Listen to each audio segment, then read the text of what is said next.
तकरीबन ऐवान सदर में ये 9:30 बजे के बाद जो है ये तकरीब शुरू हो गई थी और उसमें तमाम जो वुज़रा हैं वो वहाँ पहुंचे। फिर उन्होंने सदर मुमलिकत के साथ खड़े होकर शाना बशाना सदर मुमलिकत के अल्फाज के साथ अल्फाज मिलाए और सदर मुमलिकत ने पाकिस्तान के हवाले से हलफ लिया। उन्होंने हलफ दिया है और उसमें ख्वाजा साद रफीक, मरियम औरंगजेब और ख्वाजा आसिफ और मुख्तलिफ जो पुराने वुज़रा हैं वो भी उस इजलास में मौजूद थे। उनको वजारतें दी गई हैं और पुरानी वजारतों पे ही जो है कुछ वुज़रा जो है वो काम करेंगे और कुछ को नई वजारतें दे दी गई हैं, जिनमें दानियाल अजीज और तलाल चौधरी भी शामिल हैं।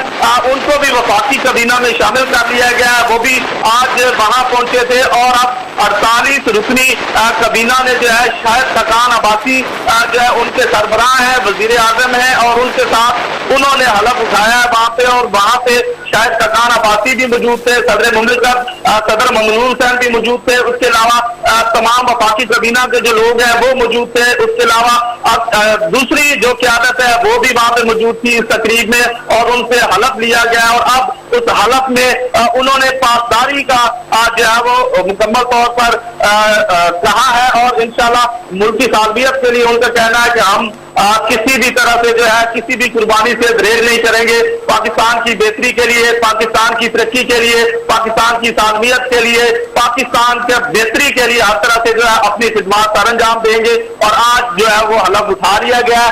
अब ये तमाम वुज़रा जो है वो अपनी अपनी वजारतों पे विराजमान होंगे और मुल्क की खिदमत के लिए अपना किरदार अदा करेंगे।